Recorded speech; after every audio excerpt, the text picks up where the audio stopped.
Namo Aditha. Thanks for joining me for our daily practice check-in. Listen, listen, listen.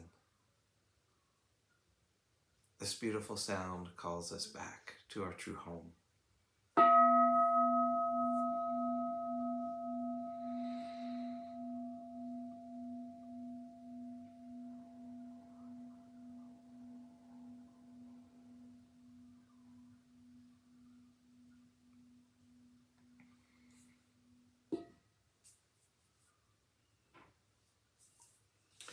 The first mindfulness training. Aware of the suffering caused by the destruction of life, I vow to cultivate compassion and learn ways to protect the lives of people, animals, plants, and minerals. I'm determined not to kill, not to let others kill, and not to condone any act of killing in the world, in my thinking, or in my way of life.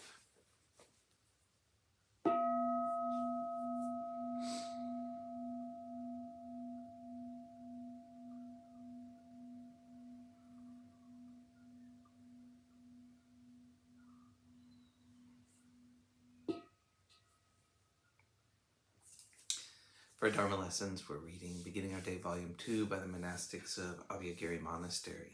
And today we're reading Taints to be Abandoned by Using by Ajahn Yatiko. In the Sabbasava Sutta, all the taints, the Buddha says we can abandon taints by using the four requisites, robes, food, shelter, and medicine, in the appropriate way. It's an interesting reflection that taints are to be abandoned by consciously using the requisites. Even though we're renunciants and sometimes we have ideals about getting by with less robe cloth, sleeping outside, eating less, or some other idealistic standard, we always have to remember that the foundation of our lives is based on a very down-to-earth, grounded, and simple practice around robes, food, shelter, and medicine. Attending to these requisites with mindfulness and care helps us in our spiritual lives. That's the purpose.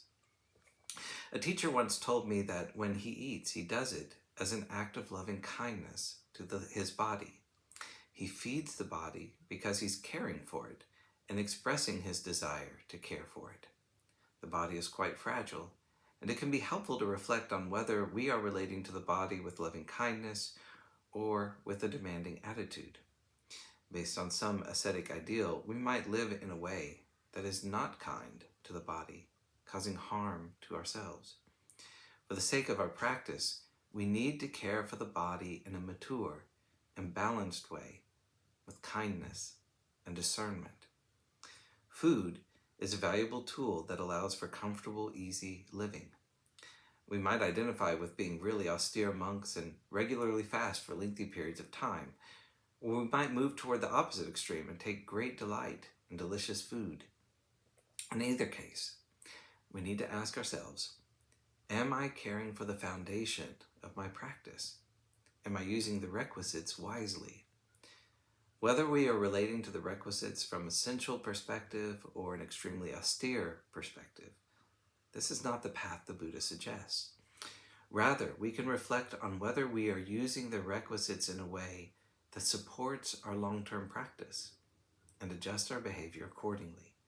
That is a valuable reflection to cultivate, apply, and strengthen over the years.